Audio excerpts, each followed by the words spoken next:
xaflad ballaaran oo si heersaraa loo soo agaasimay loona qabtay furitaanka sanad dugsiyeedka dugsiyada Albayaan ayaa ka dhacday xarunta iskuulka Albayaan ee xaafadda Jaaliyada magaalada Burco waxaana ka qayb galay waalidiin abwaano arday maamulka iyo macallimiinta dugsiyada Albayaan iyo marti sharaf kale ugu horeyn waxa ka hadlay munaasabada maamulaha dugsiyada Albayaan Axmed Ismaaciil Lafoole iyo Maxamuud Ayax oo kamida maamulka dugsiyadaasi kuwaas oo ku dheeraaday qiimaha ay waxbarashadu u leedahay aadanaha sidoo kale waxa ka hadlay madasha waalidiin macallimiin abwaano iyo qaar kamid ah ardayda dugsiyada Albayaan waxaana kamid ah hadaladoodii maxaa lagu soo dhigay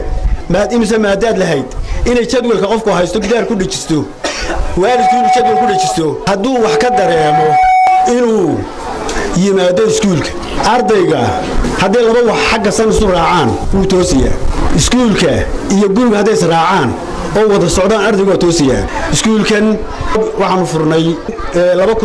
2011 fasal baa ka baxay sideedaada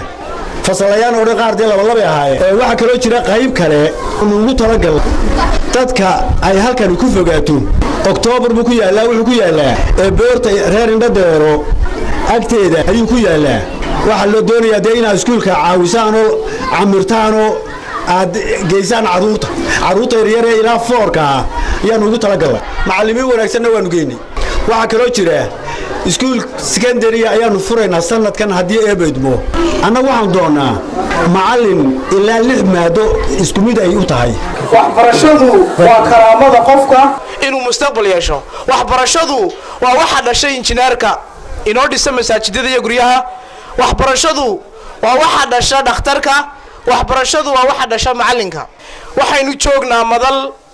u agaasiman inaynu kaga warqaadano dhalinteeni iyo ubadkeeni iyo aayahoodii iyo meeshay sanadkii hore joogeen iyo kor socodkoodii macad la geenayo iyo hadii barayfad la geenayo intaba hooyo gacanta wada waxaan leeyahay hooyadii jirta Ilaahay subhanahu wa ta'ala haydi ka dhigo aqoontu shay yar maaha allama al-insana ma lam ya'lam Ilaahay subhanahu wa ta'ala bilaabaka wuxuu baray waxaanay garanaynin